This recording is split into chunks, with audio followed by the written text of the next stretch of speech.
A gente está em clima de carnaval, obviamente a gente vai falar de carnaval, obviamente a gente vai falar do samba de uma nota só, que é bajulação, bajulação, bajulação, bajulação no Lula, da Acadêmicos de Niterói, desdobramentos disso, mas eu queria chamar a atenção para um tema que é fundamental para nós.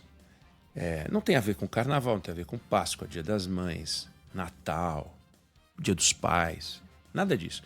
Tem a ver com o futuro da nação, tem a ver com o seu futuro, tem a ver com o seu presente, tem a ver com as oportunidades que estão se abrindo no mercado de trabalho no mundo inteiro e que no Brasil a gente está perdendo tempo. Eu estou chamando a atenção para isso hoje porque eu estava lendo um noticiário sobre a China e eu fiquei chocado com uma coisa que eu li. A gente tem na cabeça que a China ocupa todos os espaços, que a China está avançando numa velocidade impressionante, que a China faz de tudo, que a China é um fenômeno, e é.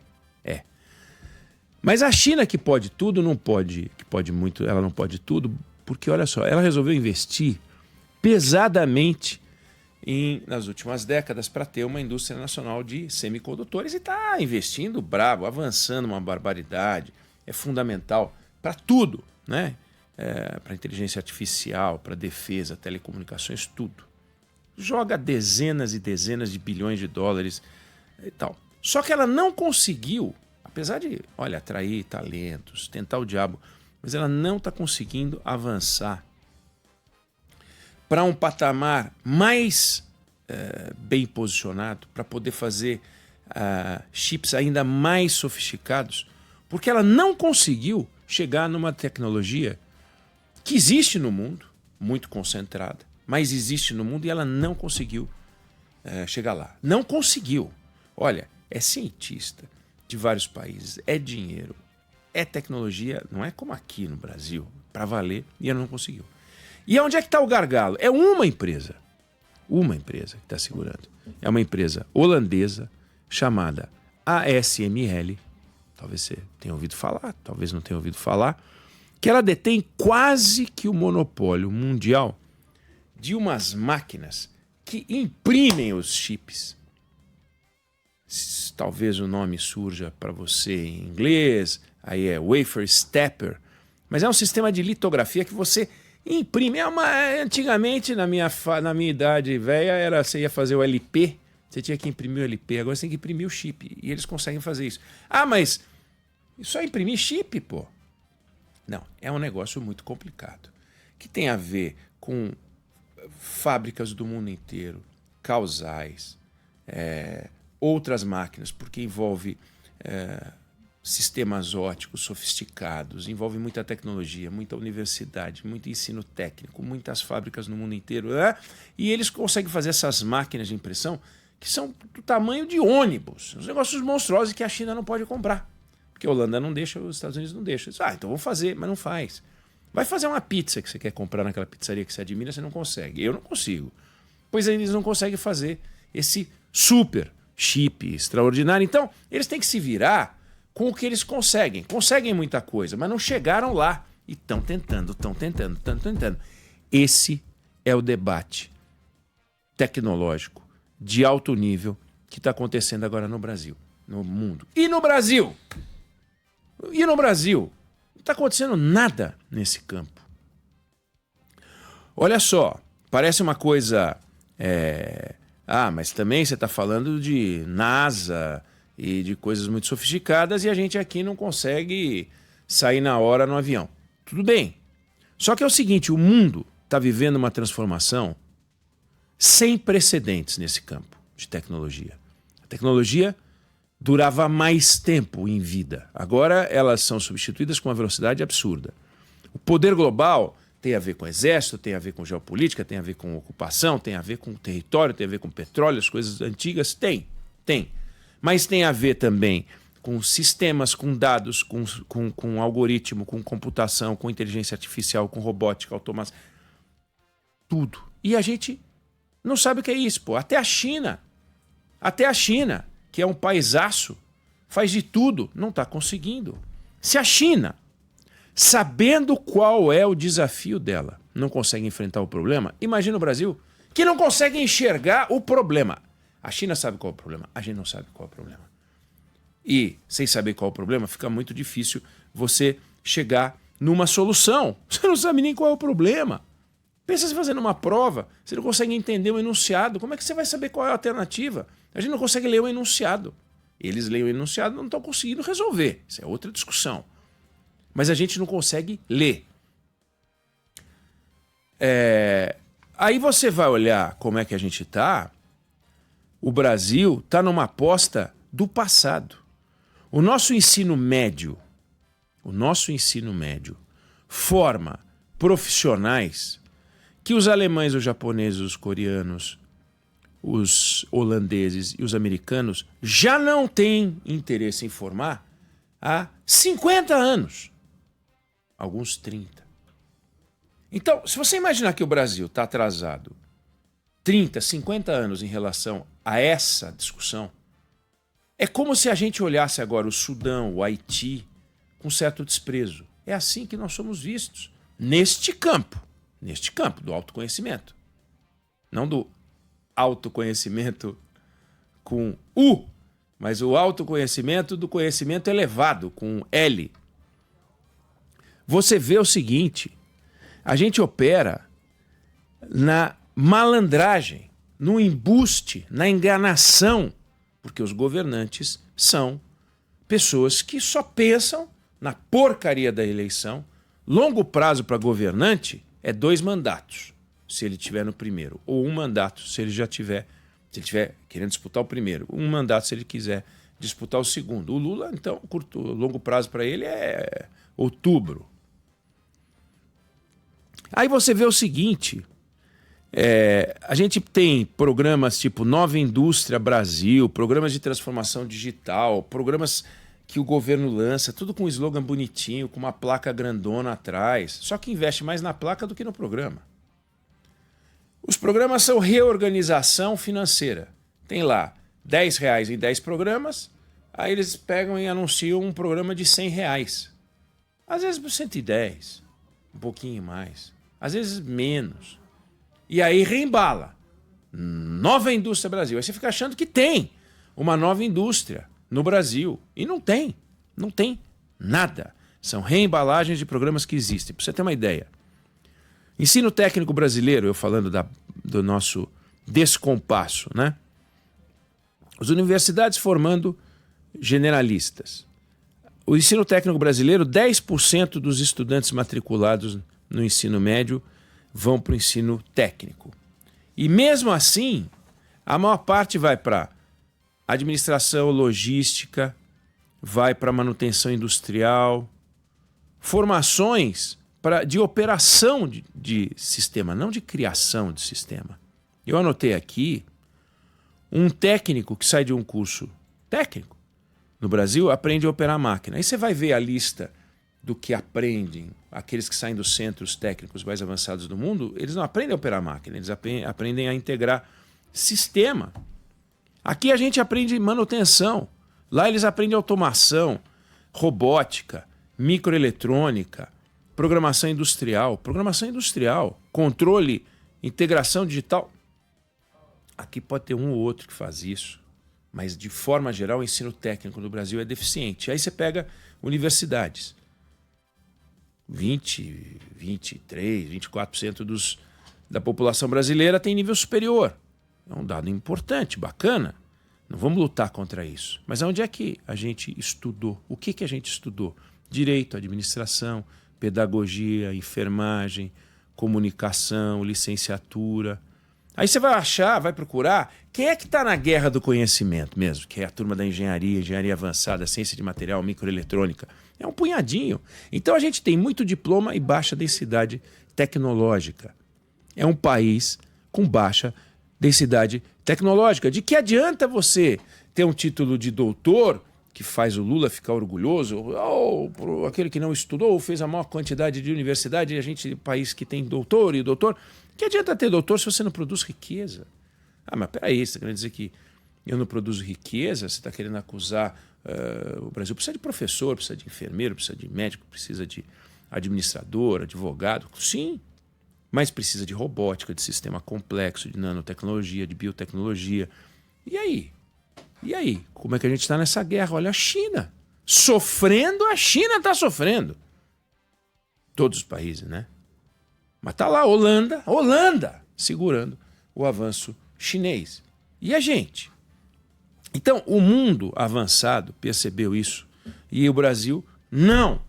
A gente está estruturado para o passado, numa agenda porca, em que a gente ainda não aceita a ideia de que déficit público é déficit público, de que investimento público é investimento público, que gasto corrente é o que é, ajuste fiscal. Vem o governo e fala que faz o que não faz. Agora você veja, para isso funcionar, para essa empresa holandesa a que me referi, a ASML, funcionar, o que aconteceu? O governo holandês fez a Philips e uma outra empresa fazerem uma fusão e aportou dinheiro. Aportou. Então, é uma integração entre empresa, governo, universidade, ensino técnico, ambiente de negócios. Claro. E o Brasil não tem nada disso. Tem um governo que não pensa assim, só fala assim, mas não pensa assim. Não tem indústria capaz de fazer isso. Também não desenvolve. Quando desenvolveu, deu na Embraer. Mas não desenvolve. Não tem um ensino técnico capaz de fazer, não tem uma universidade capaz e não tem essa integração. Ou seja, só falta tudo. Cadê a nossa participação nesse debate? Então, o mundo avança e a gente não avança.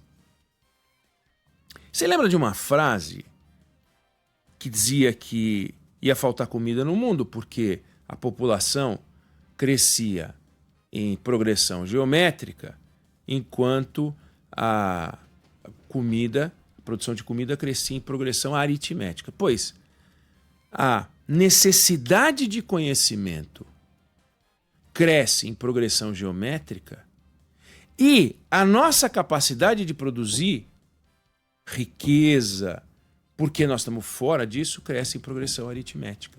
E aí a gente vê os países enriquecerem. Então não é que o Brasil está ficando para trás. Já estamos atrás. Mas é que o Brasil está ficando cada vez mais para trás. A distância a cada ano aumenta mais do que um ano. Porque a gente está na agenda do passado. Erra na leitura histórica. A gente corre o risco de virar um país irrelevante. Existe hoje mais chance do Brasil virar um país irrelevante do que o Brasil fazer parte dessa discussão de alto nível nacional. Você acha bom isso? Você acha realmente que o que falta para o Brasil participar desse debate internacional é a discussão de jornada de trabalho? Você percebe como a gente é ultrapassado? Não, se a gente mexer na jornada de trabalho, em todos os países, essa discussão, e ela acontece em todos os países, ela deriva da produção de riqueza. Aconteceu na Holanda, aconteceu nesta empresa que me referi. Mas a Philips, por exemplo, que faz parte dessa companhia, tem gente fazendo jornada de 40 horas. E eles não estão discutindo isso como centro. Eles estão discutindo o seguinte: será que a Philips vai continuar a ser o que é? Ou nós vamos perder mercado porque a China vai chegar onde a gente não quer que ela chegue? Você entendeu? Perdemos todos ou ganhamos todos. Eles não estão nessa discussão tosca, promovida pelo governo.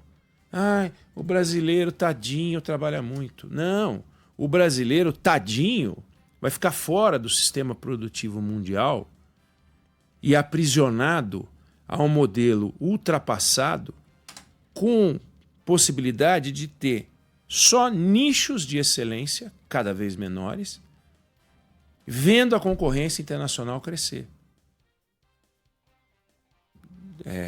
Meses atrás eu fui para um evento na Confederação Nacional da Agricultura, CNA, lisonjeado por ter recebido um prêmio, e que eu ouvi lá?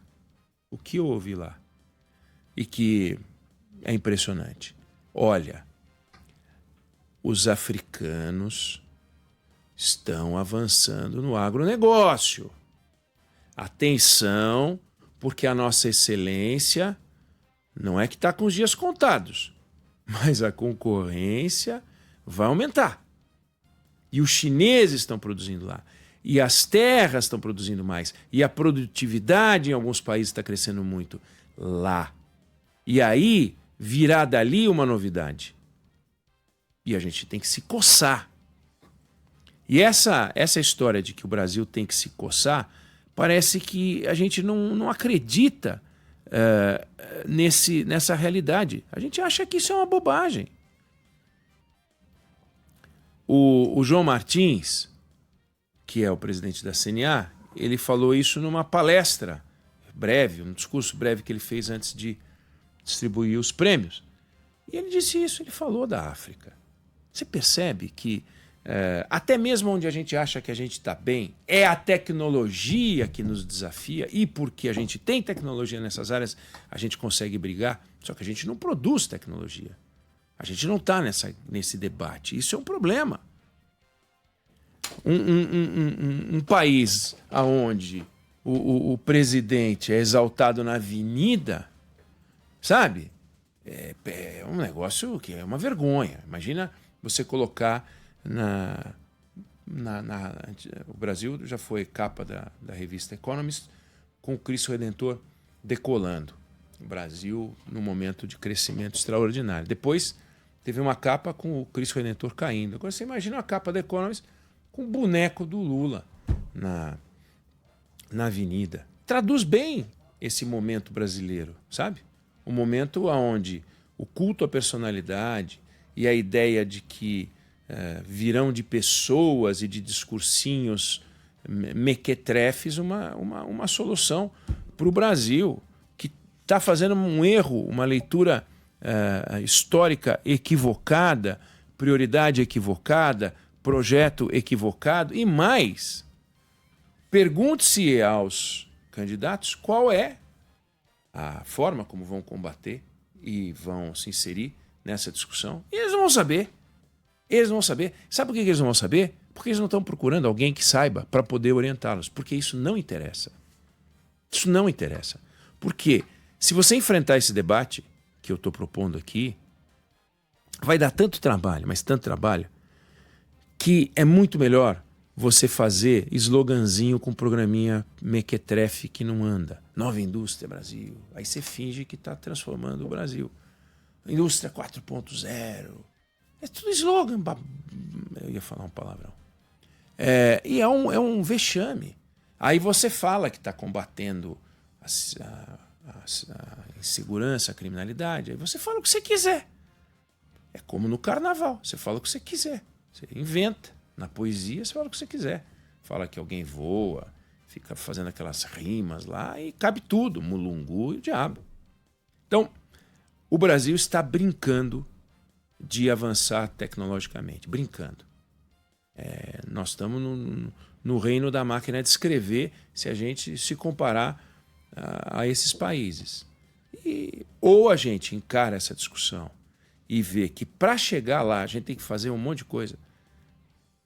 Para encerrar, a China não consegue, com todo o dinheiro do mundo, com todos os cientistas que ela importa, que produz, ela tem engenheiro a dar com pau.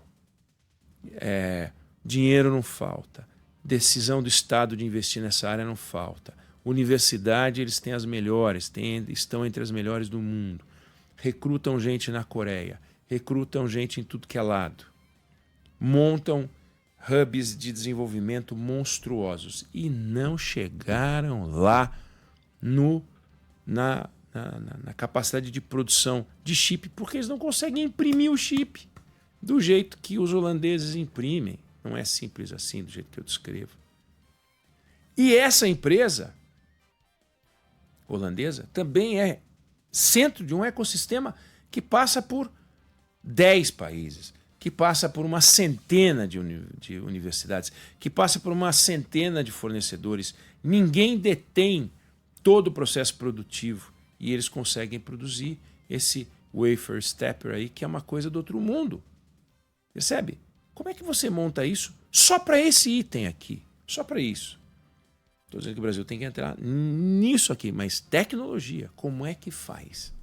Não é com um discursinho fácil, nunca antes na história desse país. Está para nascer alguém que seja mais honrado do que eu. Não é com esse discursinho de papinho que a gente vê dos governantes e dos candidatos dos dois lados, dizendo que tem a solução, um denunciando o outro de ser corrupto, um dizendo que o outro é incompetente. É tudo incompetente. Ninguém faz nada nessa linha do avanço. Eu não sei se você concorda, se você discorda. Essa é a leitura que eu faço sobre o assunto. Se você quiser falar sobre os desafios da educação, os desafios da tecnologia ou algum outro assunto, 11 999 592 100.